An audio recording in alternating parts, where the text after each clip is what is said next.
Pada video kali ini, saya akan menjelaskan tentang studi kasus gangguan perkembangan bicara dan bahasa pada anak untuk memenuhi tugas akhir saya pada mata kuliah Teori Belajar Bahasa. Jadi, di tempat saya tinggal, ada seorang anak yang lambat dalam berbicara. Anak ini terlalu banyak memberikan jeda saat berbicara, dan kata-kata yang diucapkan masih susah untuk dipahami oleh orang-orang yang tidak dekat dengannya. Karena keterlambatannya dalam berbicara, sehingga membuat dia menjadi anak yang pendiam dan merubah tingkah lakunya pada orang lain. Karena sebelumnya dia adalah anak yang ceria dan sangat aktif.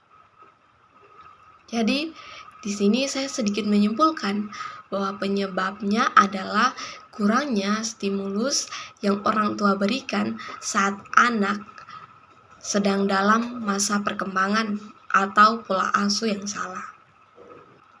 Dan saat ini, saya akan memberikan sedikit solusi menggunakan teori behavioristik.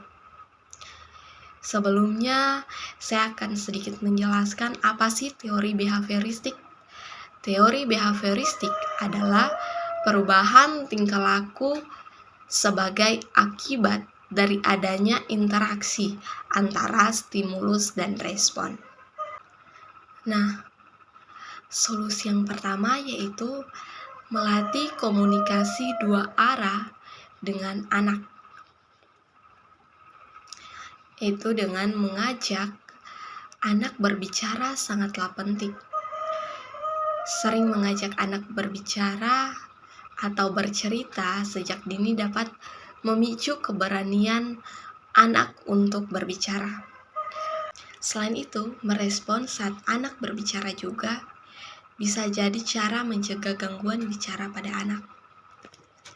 Yang kedua, bermain permainan sederhana bersama anak. Yang ketiga, membaca buku cerita atau dongeng. Membacakan buku pada anak dapat mencegah anak terlambat bicara. Pasalnya, saat membaca, orang tua bisa menstimulasi anak dengan pertanyaan atau diskusi sederhana tentang cerita di buku. Yang kelima, ajak anak belajar bernyanyi bersama. Orang tua juga bisa menambah sedikit gerakan tarian untuk melatih kemampuan gerak anak. Tak hanya kemampuan gerak, belajar bernyanyi juga. Tak hanya kemampuan gerak, belajar bernyanyi juga mengasah kemampuan menghafal, mendengar, serta mengekspresikan ide dengan kata-kata. Nah, dari beberapa solusi ini bisa mendorong anak untuk belajar berbicara sehingga otak anak terangsang untuk terus berlatih, berbicara dan perbendaharaan kosakatanya juga menjadi banyak. Sehingga anak akan lebih berani lagi dalam mengeluarkan pendapat atau respon terhadap orang lain.